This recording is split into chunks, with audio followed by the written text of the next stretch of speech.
안철수 후보 오늘 방송기자클럽 초청 토론회에 참석을 했습니다. 이 자리에서 이 목 건강 상태부터 문재인 후보의 평가까지 아주 다양한 이야기를 쏟아냈습니다. 영상으로 모아봤습니다.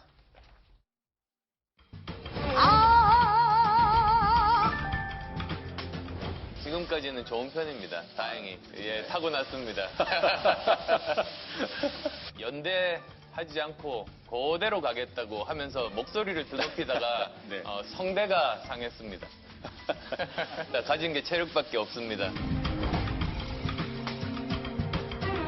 단정해서 어떤 방향이라고 말씀은 못 드립니다만 분명한 것은 통합 내각을 하겠습니다. 더불어민주당이나 아니면 자유한국당 소속 의원들도 등용할 수 있다. 그렇게 받아들여도 되겠습니까? 물론입니다. 최적의 인재가 다른 당에 있다면 그 사람 쓰겠습니다. 여러 가지 정치적인 상황에서 결단을 할 때도 있습니다. 결단이 또 그 불통의 증거라고 볼 수는 없는 것 아니겠습니까? 보좌진들이 또 지금 많은 당직자로 지금 가 있습니다. 23명이었는데 전부 다 떠났다. 그거야말로 정치적인 그 왜곡입니다. 그 평가는 국민들의 몫이라고 생각합니다. 여의도에서는 상대 정치인을 공격을 해서 두드려 눕히면 자기가 이긴다고 생각하는 겁니다. 쓰러져 있는 사람도 국민이 손을 잡아서 이렇게 세워주면 그 사람이 승자가 되는 겁니다. 네, 안철수 후보 요즘 빡빡한 일정을 그 바뀐 목소리로 소화해내고 있습니다. 그 소몰이 창법 발성법이 이게 성대를 굉장히 긁어서 상하게 할 것 같거든요. 아까 성대를 잠깐 다쳤다라고 얘기도 했는데 근데 또 괜찮다고 그래요. 어떻게 관리를 하기 때문에 이렇게 괜찮은가요? 이거 심정수 차장 비법을 좀 설명을 해주시죠. 타고난 체력 덕분이라고 본인도 얘기를 하는데 아무래도 의대를 나오신 분이잖아요. 건강관리하는 거는 기본 로직은 논리는 알고 계셨기 때문에 그 타고난 체력이라고 얘기를 하신 게 아닌가 싶은데 어쨌든 이동할 때 지금 이동 거리가 굉장히 많은데요. 편안한 러닝화 같은 것들을 신고 다니고 그다음에 성대 보호를 위해서 또 연설할 때가 많으니까 목캔디나 용각산 같은 것들을 애용한다고 합니다. 그리고 그 주변에서 늘 수행하고 있는 김경록 그 선대위 대변인에 따르면 낮잠도 안 잔다고 합니다. 아무리 피곤해도 차에서 잠을 자는 일이 없고 차에서는 자료를 검토하거나 쉼없이 누군가와 얘기를 하면서 계속 뭔가 마인드 컨트롤을 하는 그런 모습이라고 합니다. 네, 알겠습니다. 그리고 오늘 국민의당 박지원 대표가 기자회견을 열었습니다. 앞부분에 저희가 강훈식 의원과 전화통화를 하면서 잠깐 언급을 하기도 했었는데요. 자, 민주당에서 국민의당 안철수 후보를 조직적으로 비판을 지시하는 내용의 문건이 발견됐다. 이런 내용이었는데요. 박지원 대표의 말을 먼저 들어보시겠습니다. 안철수 후보에 대한 온갖 네거티브 공작의 진원지 컨트롤 타워를 찾아냈습니다. 바로 문재인 선대위였습니다.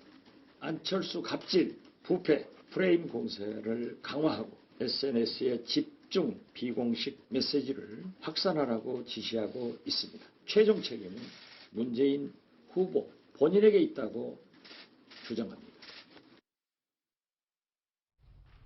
네, 박소영 기자. 저도 지금 이렇게 들고 왔지만 박소영 기자도 들고 왔죠? 네, 자, 이 문건이 지금 문제가 된 것 같은데 이거 어떤 내용이 담겼고 어떤 부분이 지금 문제가 되는 겁니까? 네, 이게 바로 박지원 대표가 공개한 바로 그 자료인데요. 지금 보시면 자, 여기 보시면 대외 B라고 적혀 있습니다. 그러면서 이 주간 정세 및 대응 방안 그리고 2017년 4월 17일 오늘이 20일이니까 3일 전이죠. 그러면서 전략본부 전략기획팀 이렇게 적혀 있습니다.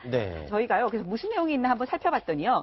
자, 1페이지, 2페이지 페이지가 적혀있고 여기 3페이지로 넘어갔습니다. 자, 가장 문제다라고 지금 얘기하는 바로 이 페이지인데요. 저기 보시면 저희가 좀 확대를 해놨습니다. 자, 박지원 대표가 문제라고 제기한 부분 바로 이겁니다. 안철수 검증 의혹 지속 제기, 바닥 민심까지 설파되도록 주력이라고 해놓고 첫 번째, 불안, 미흡, 갑질 프레임 공세를 강화한다 이렇게 적혀 있습니다. 그러면서 이 40석 영정, 협치 불안 이걸 불안로 보고요. 대통령감으로 미흡하다 그리고 의혹과 갑질 이런 프레임 공세를 강화한다라는 부연 설명이 적혀 있습니다. 네. 두 번째를 보시면요. 자 이렇게 하면서 당의 공식 메시지와 비공식 메시지가 양분돼서 나갈 필요가 있다. 그러면서 SNS에 이 비공식 메시지 확산에 집중을 한다라고 하면서 예시가 적혀 있습니다. 예시가 네. 안철수 깨끗한 줄 알았는데 알고 보니 갑철수 이렇게 적혀 있습니다. 그러다 보니까 이 국민의당에서 아니 네거티브 공세 하지 말자더니 이거 네. 네거티브 공세 아니냐 비공식 메시지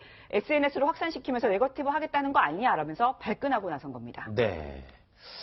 자, 과연 민주당의 이 문건에 대해서 국민의당 내부에서 어떤 지금 대책을 마련하고 있고 분위기는 어떤지 저희가 전화 연결을 해봤습니다. 문병호 국민의당 선대위 유세 본부장이 연결돼 있습니다. 안녕하십니까? 네네, 안녕하세요. 네.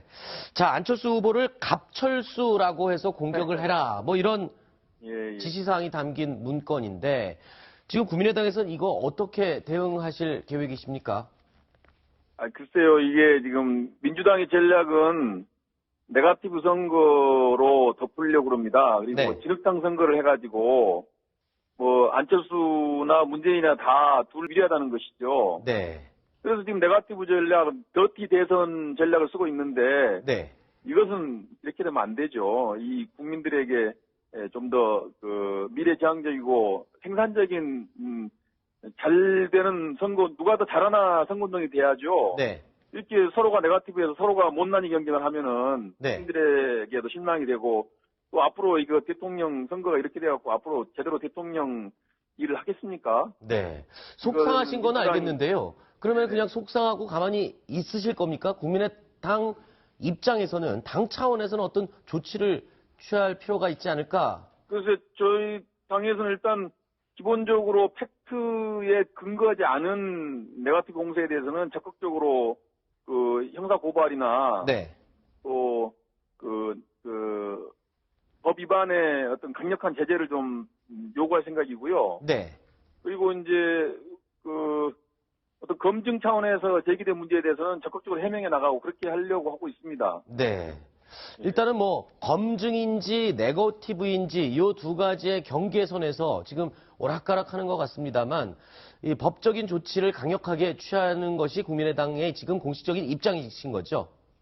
그러니까 이제 근거 없는 허위 사실을 유포해서 가짜 뉴스를 생산하는 것에 대해서는 엄격하게 우리가 형사처벌을 요구할 생각이고요. 네네. 알겠습니다. 이제 충분히 검증할 수 있는 사안에 대해서는 충분한 해명을 해서 네네. 국민들께 이해를 시켜야죠. 그렇게 알겠습니다. 이원화 전략을 하고 있습니다. 네. 자, 그리고 또 오늘 문화일보 여론조사 결과가 나왔는데 이 네네. 여태까지 1, 2위 차가 오차범위 안에서 움직였었는데 오차범위 밖으로 좀 벌어졌습니다. 자, 지지율 그닥 신경 쓰지 않고 가겠다라는 게 안철수 후보의 입장이라고 여러 번 말씀을 해주셨는데 그래도 이 정도 격차가 나게 되면 조금 의미가 있지 않을까 싶어요. 어떻게 보십니까? 뭐 여론조사 하나하나에 일비는 않겠지만은 네. 그러나 흐름이나 추세는 저희가 관심 있게 보고 있습니다. 네. 어쨌든 간에 지난 주말부터 조금 그 상승세가 주춤하고 있는 건 사실이거든요. 네. 그래서 이 부분을 좀 반전하기 위한 어떤 그 모멘텀이 있어야 된다. 네. 그런 지금 전략은 갖고 있습니다. 그러니까 왜 격차가 벌어졌다고 분석을 하고 계십니까? 아무래도 이제 지지도가 이제 한꺼번에 단기간에 많이 올랐지 않습니까? 네. 그래서 조정이 필요하고요. 네. 그리고 이제 어쨌든 간에 지금 민주당에서 지금 네거티브 전략으로 계속 그 깨끗한 안철수 후보 이미지를 깎아내리고 있기 때문에 네. 거기에 이제 유권자들이 조금 이제 반응한다고 봐야죠. 네. 그렇지만은 시간이 가면은 이제 역시 유권자들께서 이것은 네거티브 공세고 이거 터무니없는 얘기다는 것을 이제 알게 되시면 또 다시 안철수 후보의 그런 정직하고 깨끗한 이미지가 다시 또 네. 국민들에게 어필할 수 있기 때문에 네네. 다시 한번 상승 국면으로 갈 것으로 그렇게 예상하고 있습니다. 알겠습니다. 자, 오늘 바쁘신 중에 전화 연결 응해주셔서 고맙습니다. 네, 고맙습니다. 네. 자, 민주당과 국민의당 지금 네거티브냐 검증이냐를 두고 매일 기싸움 신경전을 벌이고 있는 것 같습니다. 자, 그리고 또 안철수 후보의 딸이죠. 안설희 씨. 지금 미국에서 공부 중인 걸로 알려졌는데 최근에 지금 한국에 들어와 있다고요? 네, 그렇습니다. 선거운동 같이 돌아다녀야 되는 거 아닙니까, 아버지랑?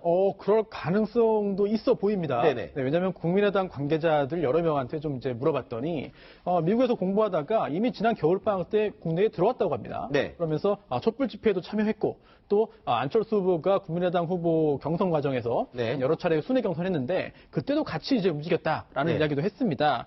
더군다나 얼마 전에 안철수 후보의 그 재산 관련돼서 이제 딸의 재산을 이제 문제 삼는 그런 일부 공격이 있었는데요. 여기에 대해서 재산 내역을 공개하는데 이때 이 안설희 씨가 직접 나서서 대중 앞에 나서서 기자회견 형식으로 공개하는 것도 검토했다고 합니다. 네. 이런 여러 가지 정황을 볼 때 아직은 아닙니다만 상황이 좀 변화하면은 직접 선거에 참여해서 유세에 참여해서 아버지를 도울 가능성도 있지 않을까 이렇게 네. 생각됩니다. 알겠습니다.